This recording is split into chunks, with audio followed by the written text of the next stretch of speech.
Hello everybody, this is Shankar Poncelet here, live from San Antonio on this beautiful Sunday afternoon. Today we're gonna talk about e-commerce and whether you need an e-commerce website or not. As some of you may know, last week, or I should say the week before last week, I was in Las Vegas and I attended a convention where we spoke about e-commerce websites and what it is important to think about when you start an e-commerce website. Also, do you need an e-commerce website? And also, what can people do that already have a business, a brick and mortar business, and want to add a website so that they can achieve more income? I think we should focus on the first question.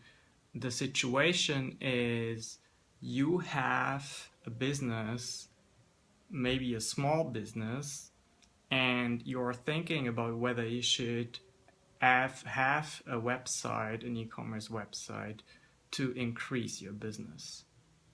And my answer to that is, in most cases, it would probably be a good decision to add a website to your tools.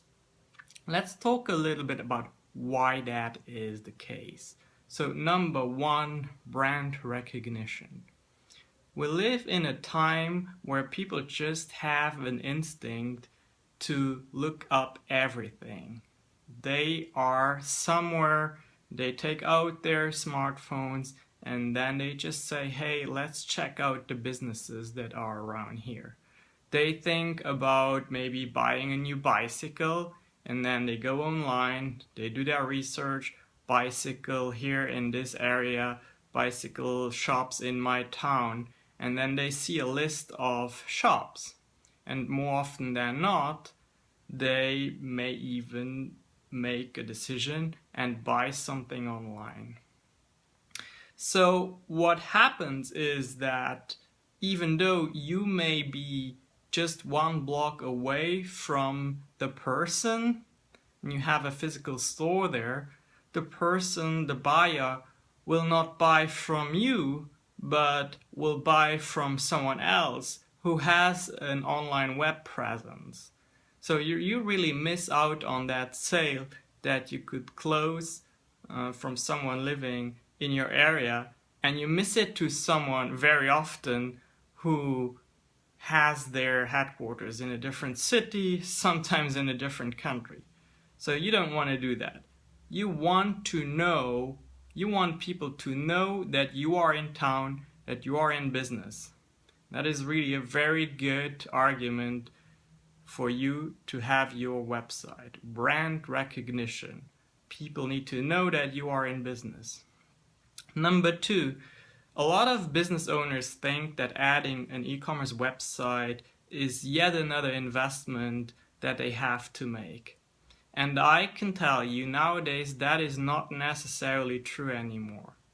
We have a lot of options where for a monthly fee, typically ranging anywhere in between $30 and $100, you can have a very, very good website, a very good e-commerce platform, and then you can start selling online very quickly, no huge upfront cost. Number three, reach customers that otherwise wouldn't buy from you.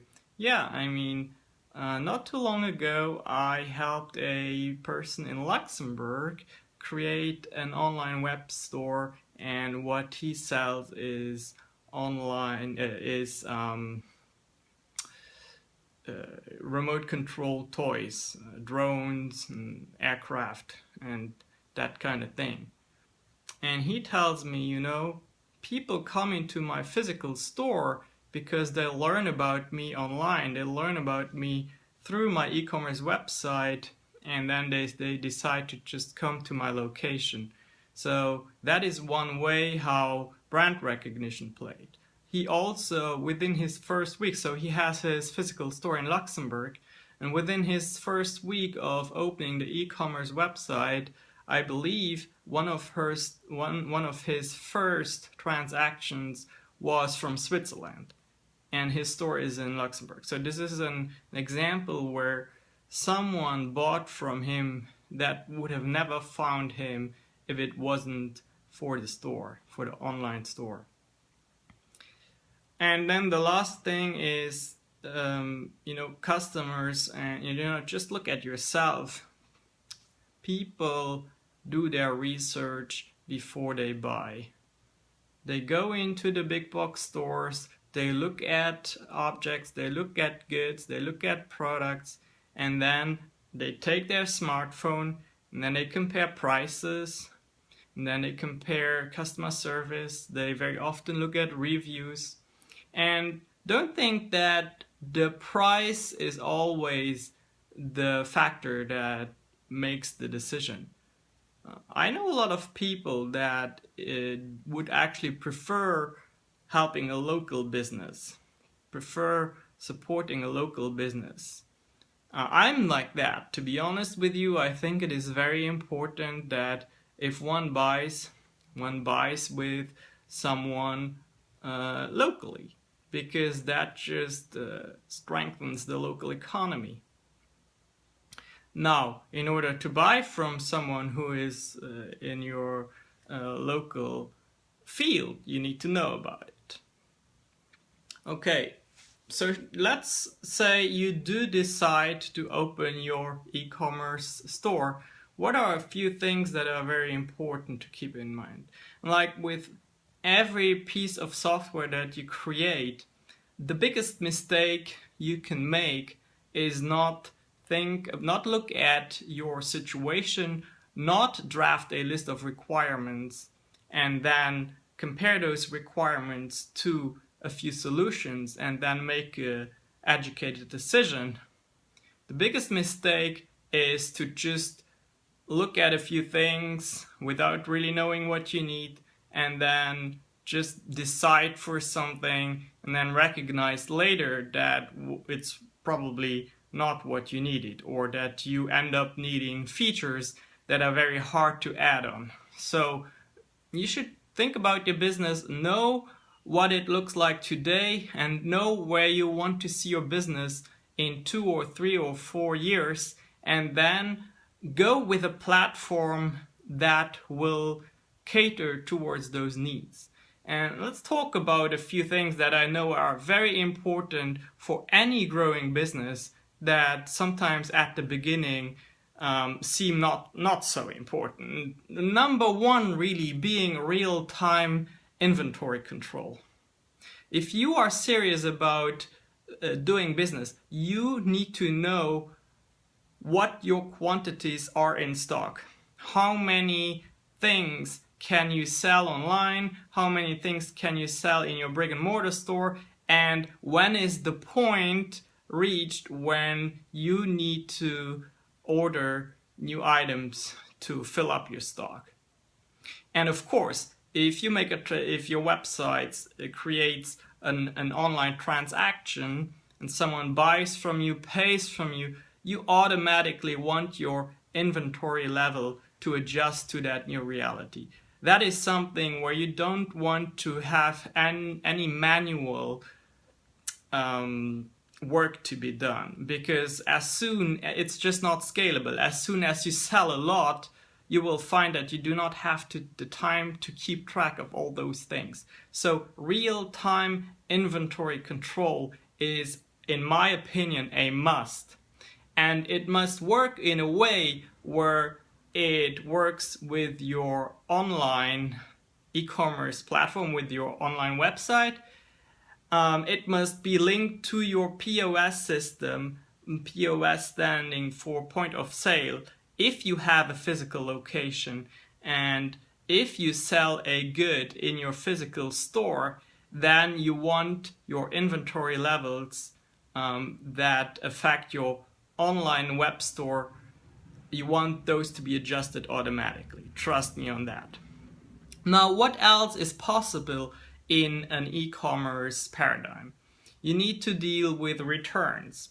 Sometimes people have ordered the wrong item, or maybe something that you shipped out is defect and you need to accept it as a return.